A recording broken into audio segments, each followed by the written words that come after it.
Hey there, guys. Good afternoon. My name is Ross, and welcome to New Nassau. I'm feeling particularly inspired by my garden today, so I wanted to do a little walkthrough and show you guys all what's growing. So I'll go ahead and turn the camera around here and give you a little tour. So first things first, I'll start right here with banana trees that I've got growing. They're just a year old, and now they're, almost 5.5, 6 feet tall. Here we've got a Mexican sunflower, which is a great chop and drop plant and produces these big flowers. Hello, Mr. Bee, that the bees love. They're really fragrant, really nice if you get your nose in there, and then you can chop it up and use it as mulch.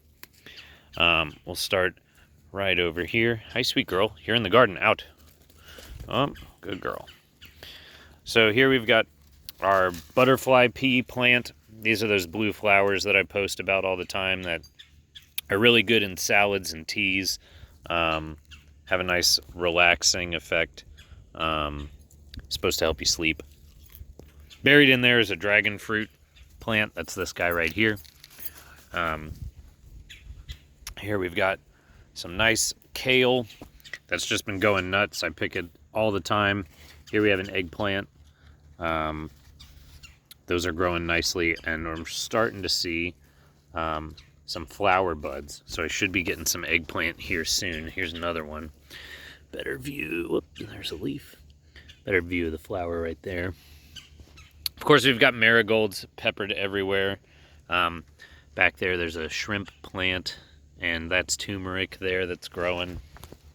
We've got one lone onion that managed to sprout from all the seed I put out last season. So I'm hoping that goes to seed and spreads. More kale. You can see that something's been snacking on it, but that's okay. Here we've got blue spice basil that bees and pollinators really love. It's a really nice basil that I do in teas and salads, or like top the stir fries with and stuff. Very fragrant.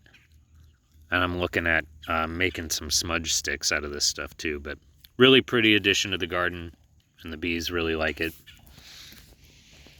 We'll go ahead and pan over here to show you my whole squash mound. So all of these vines growing are Seminole pumpkin or Seminole squash. You can see we've got a little one there. Got a bigger one tucked away in there. Another one over there. So squash is coming along nice. I think there's one right here too. Yeah, there we go. And that seems to really be thriving, just to give you an idea of just how big those leaves are. There you go. This is a bean. Oh, look, there's another one tucked away in there too. Nice. Over here we got lots of marigolds. They're fragrant and friends of the pollinators. Supposed to keep all the bad bugs away and attract the good ones. Some of our pigeon pea that you can see is flowering, and we'll see some pods up here in a minute. This right here is asparagus, which if I did anything right this year, I think it's asparagus. You can see the normal looking asparagus ends, if I can get it to focus there. Maybe not. There you go. Well, almost. But asparagus, normally when you harvest it, you would trim it when it's way shorter. Oh, there we go. There's a really good view of the stalk there. So we don't harvest yet. You wait a few years before you harvest those. They're just getting established right now. Here we've got lots of parsley. There's some cilantro mixed in there too, and then radishes. That was more of a test and an experiment, and it all went really well, which as a result means I have a little bit of overgrown stuff there. One lone okra plant that's been hanging on. I'm leaving that to harvest the seeds.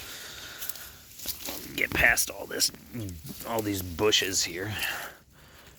And here we go. This is what I was talking about with the pigeon pea again. These are the pods that are forming. Eventually I'll be able to harvest a ton of those. This is a great nitrogen fixer in the garden, also a great source of protein. Come around here. We got some lovely red lettuce that has sprouted up in some spots. Didn't get quite as much of that seed growing as I wanted, but I'll let it mature and go to seed, and hopefully we'll get some more. We're alternating broccoli and Okinawa spinach here. The Okinawa spinach has really taken off. I get to cut stalks of this all the time and pull the leaves off and throw them in a stir fry or just eat them raw. And then I can stick the stem in a pot and grow a whole new plant. It's doing great. More marigold, more Okinawa spinach, more broccoli. All doing great. Even more Okinawa spinach. Really, I'll never have a shortage of this stuff. It's doing awesome. Over there is still my sweet potato patch that I'm trying to get established. I'm gonna throw another layer of compost over that soon and plant some beans in with it, and hopefully those lone sweet potato plants will start yielding a higher amount. Here we've got sunflowers that are coming up. Pretty excited about that. Their ability to build soil is really important, and they send a deep taproot down to break up the soil and bring nutrients back up to the surface. Here we've got collards and more Okinawa spinach and more broccoli and carrots and garlic chives that are coming up. Those are the carrots, those are the garlic chives. We've got all this coming up nicely. And then all of this mulched area I'll be developing into more stuff as well here soon. Give you a little pan of everything that we've done so far. And then right here, we've mostly got strawberries coming in. All these little plants here are strawberries. I'll need to mulch this again soon. Here we go. We've got one little strawberry there that's growing, and then you can see they send out these runners, and then they start making new plants. So these guys seem to like it plenty enough that they're making strawberries and making new plants. So I'm very excited about that. With it, I've planted borage, which is another edible, and it's also supposed to make the strawberries taste better. We've got a huckleberry bush that seems to be the only one that made it. Oh, looks like that one also has some fresh growth coming back. Yeah, huckleberries.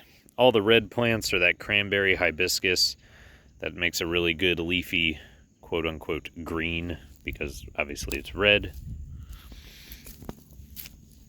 And then here we've got moringa coming up. It's a very good source of vitamins and minerals. That's an avocado tree, and that is chaya growing next to it. This kind of became a place where I just started sticking seeds and pits and all kinds of stuff. But lots of moringa coming up, a couple chaya plants. We've got some small basil cuttings that I shoved in there. A couple more avocados. And yeah, guys, that's a tour of the garden for you. It's not much yet, it's coming along, but I'm really happy with all the growth that we've had coming this year. It's about to get cold, so we'll see what stuff makes it and what stuff doesn't. But all this stuff is supposed to do pretty well down here in Florida, so I'm really excited, and I'm happy to keep eating from the plants that I'm growing myself. Thanks for watching. Hope you enjoyed this little walkthrough, and stay tuned and see some other stuff soon. Namaste.